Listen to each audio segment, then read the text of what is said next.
নমস্কার বন্ধুরা। গতকালকে আমাদের এখানে বৃষ্টি হয়েছে, তাই আর ছাদে আসা হয়নি। আজকে এসে দেখলাম বেশ কয়েকটি ড্রাগন পেকে আছে। এবছর প্রথম আমি ড্রাগন পারবো আমার ছাদ বাগান থেকে। এই দেখুন, এই ড্রাগনটার অবস্থা দেখুন। নিচের দিকে ঠিক আছে, কিন্তু উপরের অংশটা সম্পূর্ণ কালো হয়ে গেছে।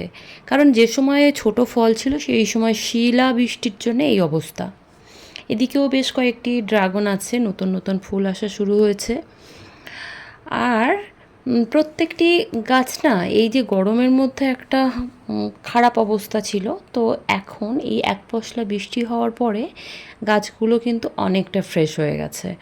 অর্থাৎ আমাদের সমস্ত ছাদ বাগানিরা যতই জল দিই, বৃষ্টির জলের একটা আলাদা মাত্রা তো গাছেদের আছে। এই দেখুন, এটি আমার সুপার ভাগুয়া আনার।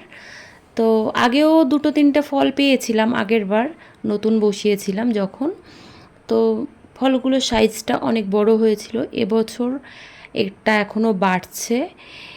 আর এবছর টোটালি 4টে ফল আমার গাছে আছে। তো গত বছরের তুলনায় এবছরের ফলের সাইজটা একটু ছোট, যদিও এখনও সম্পূর্ণভাবে বড় হয়নি। তো দেখা যাক কতটা বড় হয়। আর সবথেকে বড় কথা বন্ধুরা, এই যে সুপার ভাগোয়া যে আনার গাছটি আমি একটু লম্বা করে তুলেছি, আর এই গাছটা বসানো আছে যে জিনিসটাতে আপনাদেরকে অবশ্যই দেখাবো। তো এটা বসানো আছে যে টুল, অর্থাৎ 100 টাকা দামের যে টুলগুলো পাওয়া যায় বা দেখবেন যে ভ্যানে করে বিক্রি করতে আসে বাড়ি বাড়ি, তো সেই টুল নেওয়া ছিল, সেটা ফেটে যাওয়ার পর সেই টুলের মধ্যেই গাছ বসানো। তো এটা একটা ভালো আইডিয়া। অর্থাৎ আমরা ছাদ বাগানিরা কখনোই কোনো জিনিস ফেলে দিই না, কিছু না কিছু কোনো না কোনোভাবে আমাদের গাছ বসানোর কাজে এসেই যায়। তো আমার এখানে দুটো টুল আছে, দুটো গাছ বসানো। তো চলুন, ওদিকে আরও একটি ডালিম গাছ আছে, যেটা গণেশ ভ্যারাইটি। বন্ধুরা, এই গাছটাও খুব একটা পুরানো বলবো না, নতুন গাছ। তো বসানোর পরেই প্রচুর ফুল এসেছিল, প্রচুর পরিমাণে। তো সেই ফুলগুলো সমস্ত পড়ে গেছে। অর্থাৎ যে সময় ফুলটা এসেছিল তখন 42-43 ডিগ্রি তাপমাত্রা আমাদের এখানে পড়ছিল। তো তারপরে ফুলগুলো সব ড্রপ হয়ে গেছে।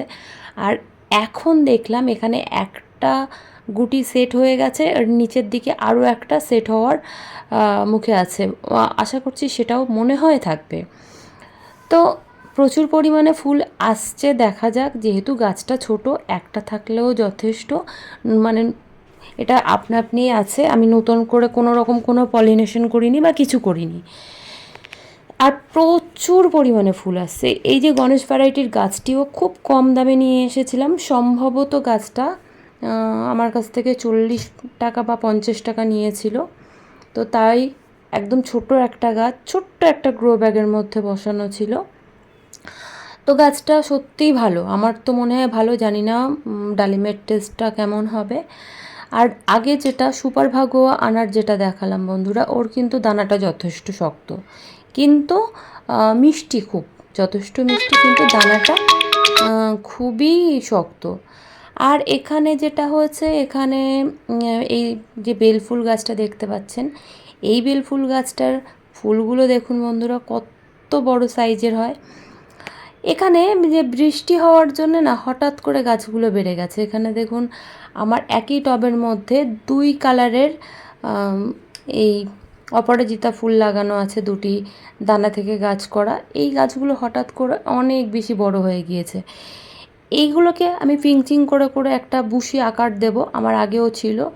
এবার এই যত পিঞ্চিং করব তত গাছটা একটা বুশি আকার যেমন নেবে, আর গাছটা লতানো আমি করব না, এই কারণে বারে বারে পিঞ্চিং চলছে।